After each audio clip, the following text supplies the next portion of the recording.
तो प्रताप सिंह खाचरियावास फिलहाल press conference कर रहे हैं, सुनते हैं। जिसमें कुछ छूट दी गई है और अलग अलग अधिकार दिए गए हैं।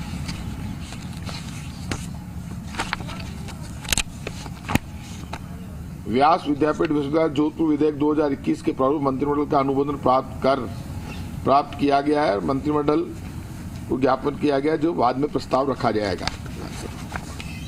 ये जो सारे प्रस्ताव पास किए गए हैं, बड़ा बात ये है कि ओमिक्रॉन को लेकर डिस्कस हुआ है। बड़ा डिसीजन जो हुआ उसमें 9 फरवरी से विधानसभा होगी। आप खुद इस बात को जानते हैं कि सरकार का बड़ा डिसीजन इसी बात को लेकर हुआ है और सब ने एक ही बात थी, सबकी चिंता ओमिक्रॉन को लेकर थी। लेकिन एक बड़ी बात जो इसमें आई है सामने वो यही आई है कि इस बार ओमिक्रॉन उतना चिंतित करने वाला नहीं है। डेल्टा को लेकर बड़ा डर था, पहले सांस में प्रॉब्लम होती थी, मरीज इकट्ठे हो रहे थे, हॉस्पिटल्स भर गए थे।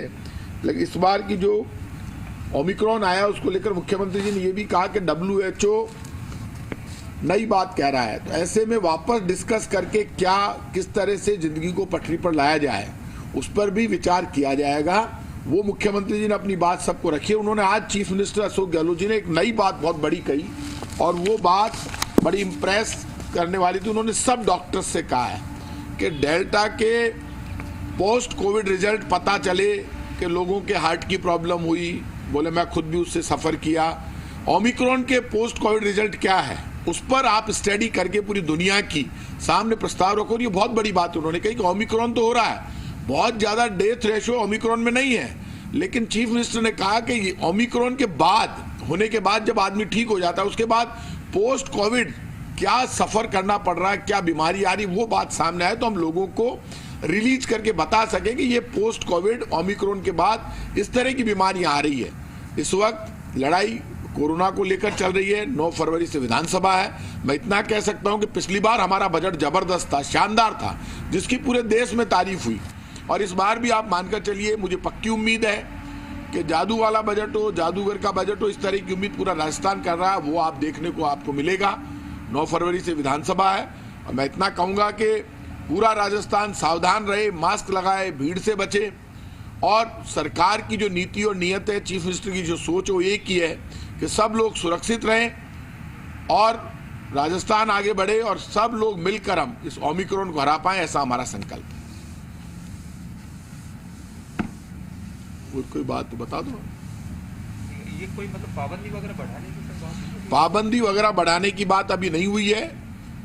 खुद मुख्यमंत्री जी तो ये कह रहे हैं कि WHO की जो नई गाइडलाइन आई है उस पर पाबंदियां कम करने की बात WHO ने कही है। तो लेकिन अभी तक 31 तारीख तक सब बंद है, तो नया क्या डिसीजन ले सकते हैं वो चीफ मिनिस्टर तय करेंगे। जल्दी मुख्यमंत्री जी सब लोगों से डिस्कस करके, डॉक्टर्स से डिस्कस करके और फिर फैसला लेंगे।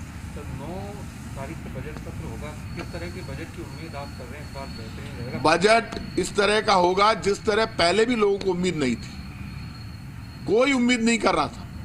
तब मुख्यमंत्री जी को सबने कहा, अपोजिशन ने भी कहा कि आप तो चुनाव का बजट लेकर आए।